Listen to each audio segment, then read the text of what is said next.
Good morning. एक नए next topic को अब हम लोग स्टार्ट कर रहे हैं। नेक्स्ट चैप्टर है ये आपका संधारित्र। बहुत इम्पॉर्टेंट टॉपिक है। इससे रिलेटेड क्वेश्चन बोर्ड में एक श्योर होता है, जो सर्किट से रिलेटेड क्वेश्चन आते हैं, और कंपटीशन में भी ये सारे क्वेश्चन, इससे रिलेटेड क्वेश्चन ज़रूर पूछे जाते हैं। तो हम लोग आज स्टार्ट कर रहे हैं एक न्यू चैप्टर को, संधारित्र। तो इसको आप लोग अच्छे से नोट्स बना लीजिएगा, चैनल को सब्सक्राइब जरूर करिएगा, और वीडियो को पूरा लास्ट तक देख करके इसके कॉन्सेप्ट को क्लियर कर लीजिएगा। कोई डाउट होगा तो हमें कमेंट में ज़रूर बताइएगा। देखिए, एक नया जो टॉपिक हम लोग स्टार्ट कर रहे हैं, संधारित्र। संधारित्र है क्या? ऑलरेडी सबसे पहले तो इसका जो कॉन्सेप्ट देखेंगे हम लोग, कि एक ऐसी हमारी बॉडी, एक ऐसा इंस्ट्रूमेंट जो चार्ज को स्टोर कर ले। मीन्स आवेश को अगर कोई भी बॉडी स्टोर कर ले रही है, आवेश को स्टोर कर रही है, तो मीन्स हो गया उसके पास पोटेंशियल आ गया। पोटेंशियल आने का मतलब हो गया जो विभव उसके पास स्टोर हो गया, इसका मतलब उसके बॉडी की में एनर्जी स्टोर हो गई। तो कोई भी ऐसी बॉडी जो एनर्जी को स्टोर कर ले, और एनर्जी स्टोर कैसे होगी कि अगर उस बॉडी के अंदर ऐसी कैपेसिटी है कि जो चार्ज को स्टोर कर ले, तो उस बॉडी को, उस पूरे स्ट्रक्चर को ही हम लोग, इस पूरे इंस्ट्रूमेंट को, जो हमारी इलेक्ट्रॉनिक इंस्ट्रूमेंट होगी, उसको क्या बोलते हैं हम लोग? संधारित्र। तो संधारित्र को अगर हम लोग को परिभाषित करना है कि साइंटिफिक रीजन से संधारित्र हमारा है क्या, तो आप सिंपल सा जानिए, कोई भी एक अगर कंडक्टर हो गया, कोई चालक हो गया, इस पर पूरी तरह से फुल्ली इसको अगर हम लोग आवेशित कर दिए, कोई अचालक वस्तु है, इसको हम लोग पूरी तरह से आवेशित कर दिए, तो जो इसका आवेश होता है, यानी कि इस पे जो आवेश स्टोर करने की, जो इस पे स्टोर कर लेने की क्षमता होती है, वही क्षमता पूरी उसकी क्या कहलाती है? संधारित्र। दो चीज वर्ड याद रखिएगा आप, एक संधारित्र होता है और एक हम लोगों का धारिता होता है। धारिता मतलब क्या हो गया? उसके रखने की क्षमता। और संधारित्र मीन्स क्या हो गया कि बॉडी के पास कितने चार्ज स्टोर हो रहे हैं, कितना उसकी कैपेसिटी है, और वो स्ट्रक्चर कैसा है, ये सारी चीज़ें जो हम लोग डिफाइंड करेंगे वो आता है हमारे संधारित्र में। और धारिता अगर सिंपल बोलते हैं तो धारिता का मतलब ही हो गया कि कुछ चार्ज, कुछ आवेश को बॉडी या वो इंस्ट्रूमेंट अपने पास स्टोर कर रही है। जैसे आप एग्जांपल में ले लीजिए, आप लोग देखे होंगे कि जो पंखे में हम लोग कैपेसिटर यूज करते हैं, आप लोग नाम जनरली क्या बताते हैं उसको? कंडेंसर। वही कंडेंसर हमारा क्या है? संधारित्र होता है, जो चार्ज को स्टोर करता है। अब उसमें पंखे में इसका क्या यूज होता है, अभी हम आपको आगे बताते हैं। देखिए, अभी हम लोग बात करते हैं संधारित्र का, जो इसको हम लोग डिफाइंड करेंगे। तो संधारित्र ऑलरेडी है क्या? कोई भी आवेशित वस्तु अगर चार्ज को स्टोर कर ले रही है, तो इसके चार्ज को, जो इसको चार्ज अपने पास ये धारण करने की क्षमता रखती है, तो किसी भी चालक में, किसी चालक में आवेश उस चालक के विभव के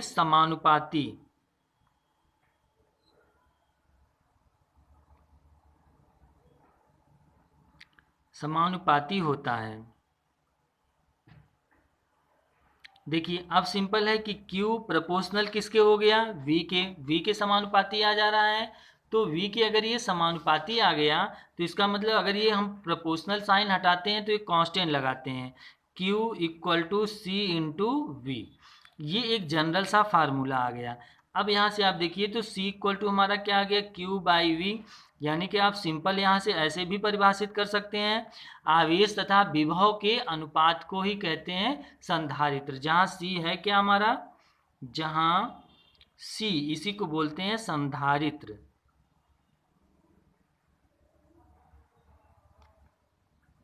देखिए, ये हो गया संधारित्र।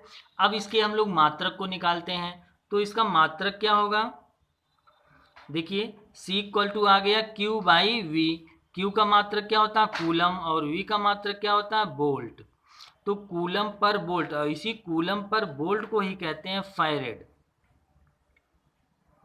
फैरेड हो गया, तो इसकी यूनिट संधारित्र की हमारी क्या होती है, फैरेड होती है। इस चीज़ को आप याद रखिएगा, कहीं भी क्वेश्चन में जो यूज होगा हमारा ये फैरेड ही करके इसमें क्वेश्चन में दिया जाएगा। कोई भी हमारी संधारित्र कितने फैरेड की है तो उसके आगे इसकी यूनिट क्या लिखी मिलेगी आपको, फैरेड। अब इसका अगर आप बीमीय सूत्र निकालिए तो बीमीय सूत्र देखिए कैसे निकालेंगे। Q को हम लोग लिखते हैं I इंटू टी, अब वोल्ट को लिखेंगे W बाई क्यू, तो ये हमारा आ गया।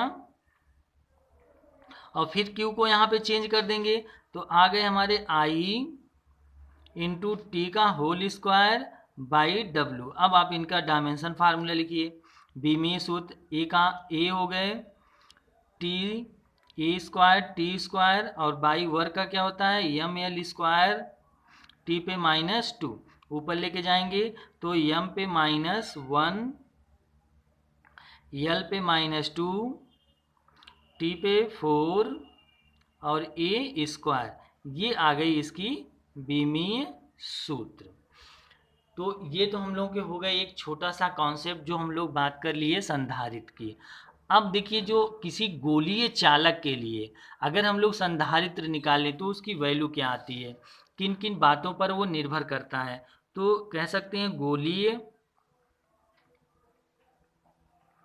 चालक की संधारित्र,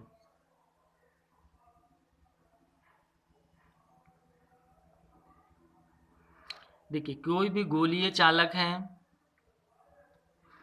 इसका रेडियस r ले लेते हैं और पूरी तरह से फुल्ली इसको चार्ज कर दिए q आवेश से। q आवेश से पूरी तरह से फुल्ली चार्जेज हो गया है ये। रेडियस इसकी जो त्रिज्या हम लोग ले रहे हैं, त्रिज्या क्या है, त्रिज्या r इसकी है। तो इस गोलीय चालक के कारण विभव कितना आएगा, तो गोलीय चालक के कारण विभव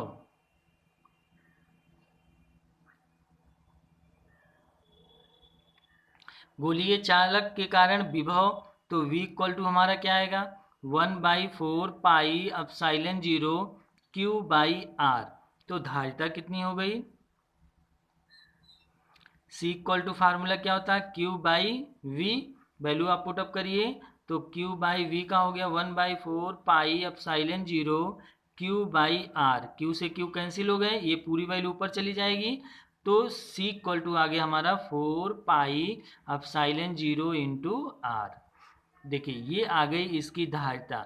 अब देखिए C डायरेक्टली प्रोपोर्शनल किसके आ रहा है, R के आ रहा है। इसका मतलब हो गया किसी भी गोलीय चालक की जो धारिता होती है वो निर्भर करती है उसके त्रिज्या पर। अगर हमारा गोला छोटा है, त्रिज्या छोटी है, तो इसका मतलब उसकी धारिता क्षमता क्या होगी, छोटी होगी, आवेश को संचयन करने की क्षमता कम होगी। और अगर उसकी त्रिज्या बड़ी है तो इसका मतलब आवेश धारण करने की क्षमता उसकी अधिक होगी, यानी कि उसका जो धारिता होगा वो अधिक होगा। ये हो गया। अब देखिए अगर हम लोग ये धारिता की ऊर्जा निकालें कि कितनी ऊर्जा इसमें संचित होती है, तो इसी को कहते हैं संधारित्र की स्थितिज ऊर्जा।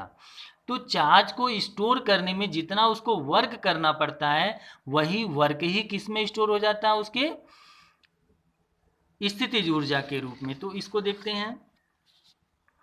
देखिए संधारित्र में संचित ऊर्जा, और इसी को कहते हैं आर संधारित्र की स्थितिज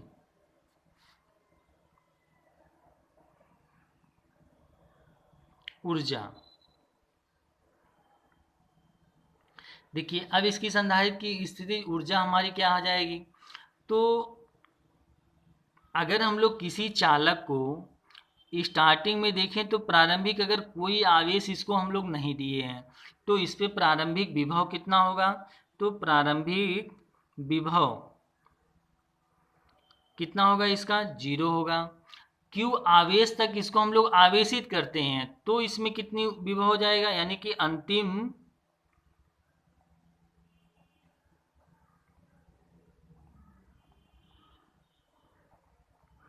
विभव ये हम हो गया V, यानी किसी भी चालक को अगर हम V विभव तक आवेशित कर दिए और इस पर फाइनल पोटेंशियल कितना आ गया V, तो इसका कुल औसत विभव कितना हो गया,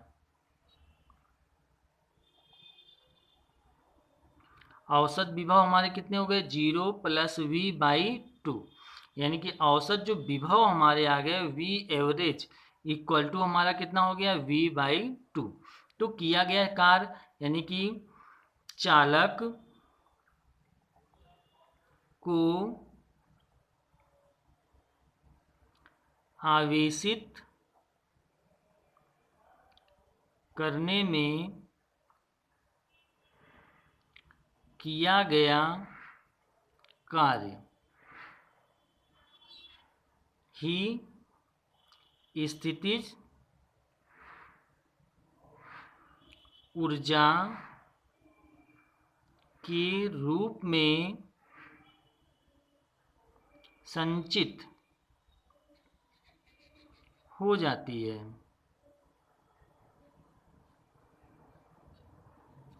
देखिए इसमें स्थिर ऊर्जा के रूप में ये संचित हो जाती है।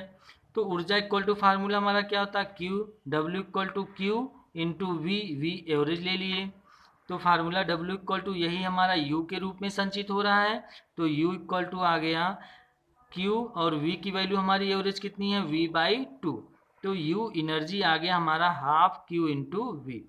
एक तो एनर्जी का फार्मूला ये आ गया।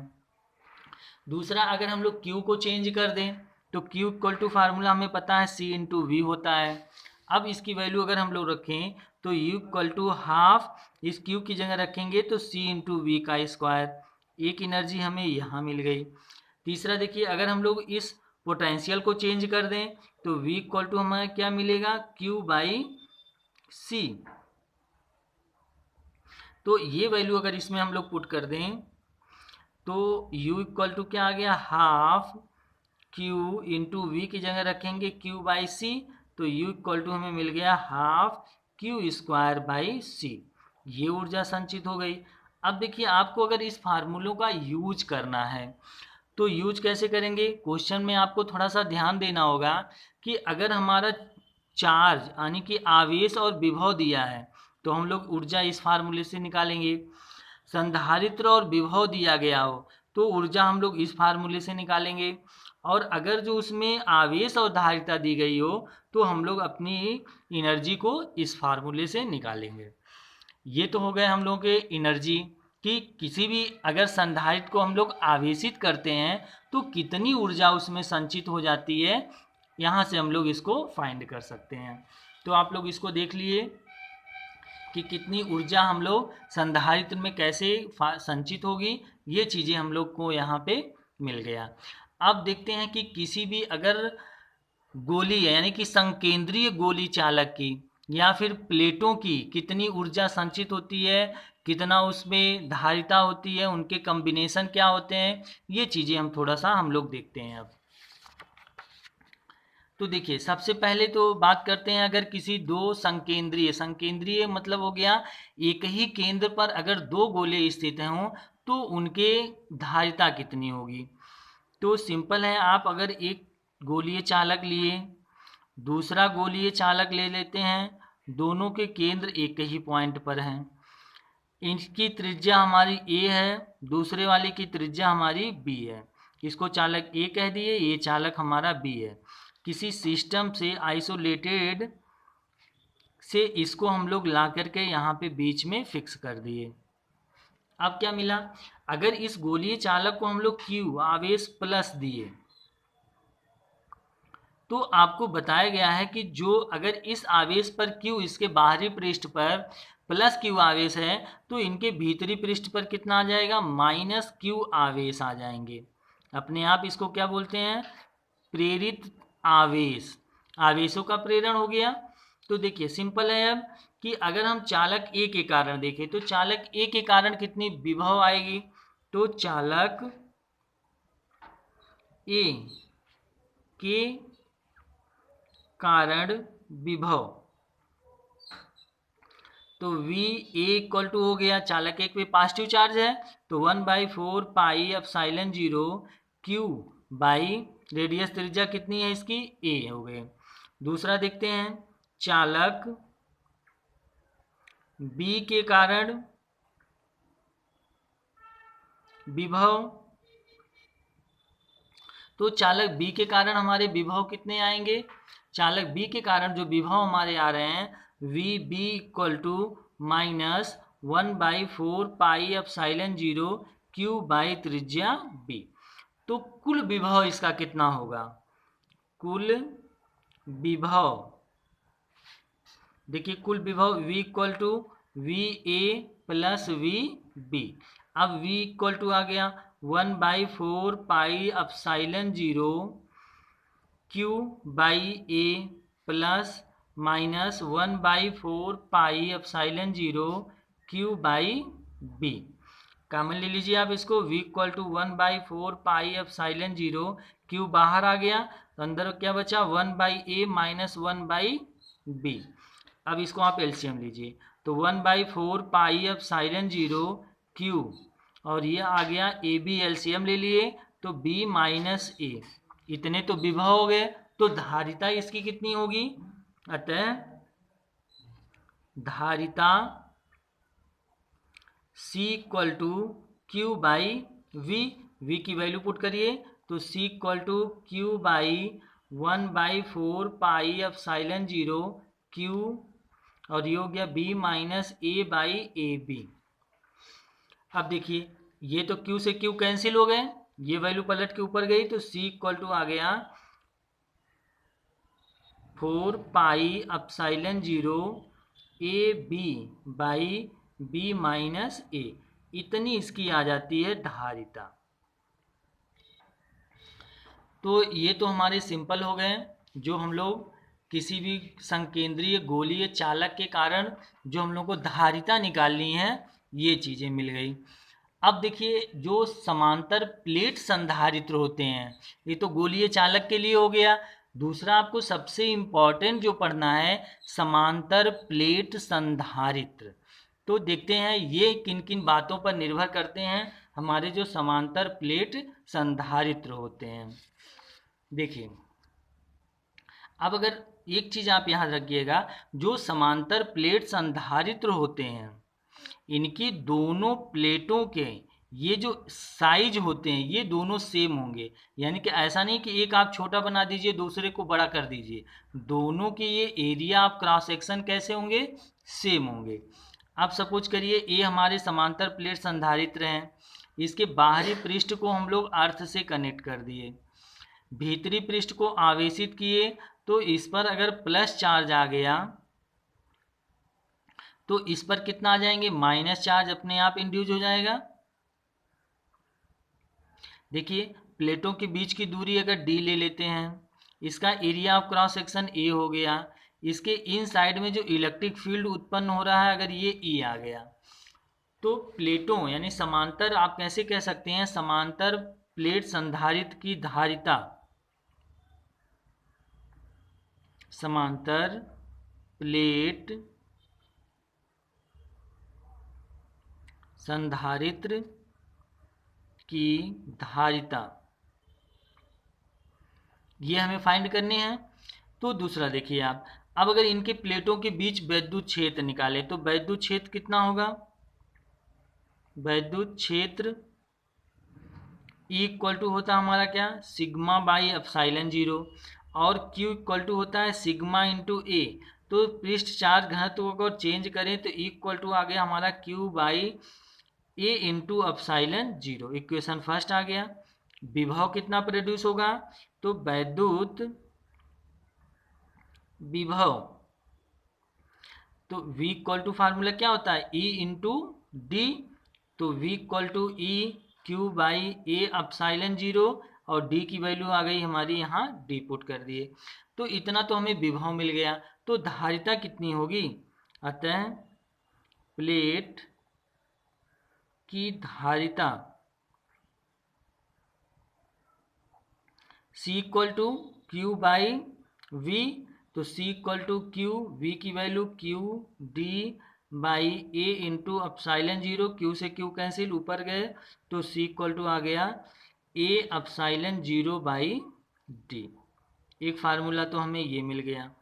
दूसरी चीज आप यहाँ याद रखिएगा, अगर इन प्लेटों के बीच में कोई माध्यम रख दिया जाए, जैसे अगर कोई परावैद्युतांक पदार्थ लाके इन प्लेटों के बीच में अगर हम रख दें, तो देखिए ये तो प्लस चार्ज आवेशित था, ये हमारे माइनस चार्ज हैं, इनके बीच में कोई लाके परावैद्युतांक माध्यम भर दिए जिसका परावैद्युतांक कितना है के। तो यही फार्मूला हमारा सी आप पीछे पढ़े होंगे, अपसाइलन इक्वल टू होता है के अपसाइलन 0 टाइम, यानी सी इक्वल टू आ गया के ए अपसाइलन 0 बाई डी। अब आप यहाँ ध्यान से देखिए, जो हमारे समांतर प्लेट संधारित्र होते हैं उनकी जो धारिता होती है वो किन किन बातों पर निर्भर करती है। तो फर्स्ट पॉइंट हमारा क्या आ गया, सी डायरेक्टली प्रोपोर्शनल हमारे किसके हैं, के, यानी कि परावैद्युतांक पदार्थ जितना ज़्यादा जैसा हम लोग रखेंगे उसके अनुसार उसकी धारिता क्या होगी, उतना गुना बढ़ जाएगी।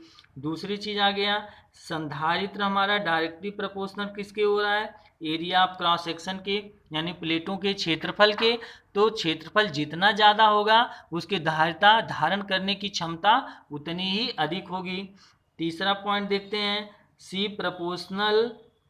इनवर्सली प्रोपोर्शनल 1/d के, यानी कि प्लेटों के बीच का जो ये डिस्टेंस है अगर हम इसको बढ़ा दिए तो धारिता हमारी क्या होगी, कम हो जाएगी।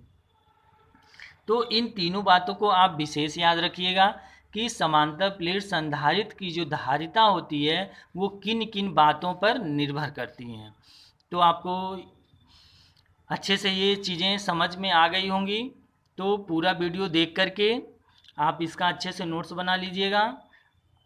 और अब हम अपने नेक्स्ट अगले टॉपिक पे इसी संधारित्र का जो नेक्स्ट पार्ट होगा वो उसमें हम लोग देखेंगे इनका कम्बिनेशन कैसे होता है, जो क्वेश्चन बहुत काफ़ी इंपॉर्टेंट होते हैं। तो कम्बिनेशन का डिस्कस होगा, और जो सिलेंडर रॉड, सिलेंडर की वजह से कितनी हम लोग की धारिता आती है उस चीज़ों के बारे में हम अपने नेक्स्ट वीडियो में डिस्कस करेंगे। तो आप लोग चैनल को सब्सक्राइब और लाइक ज़रूर करिएगा। जय हिंद।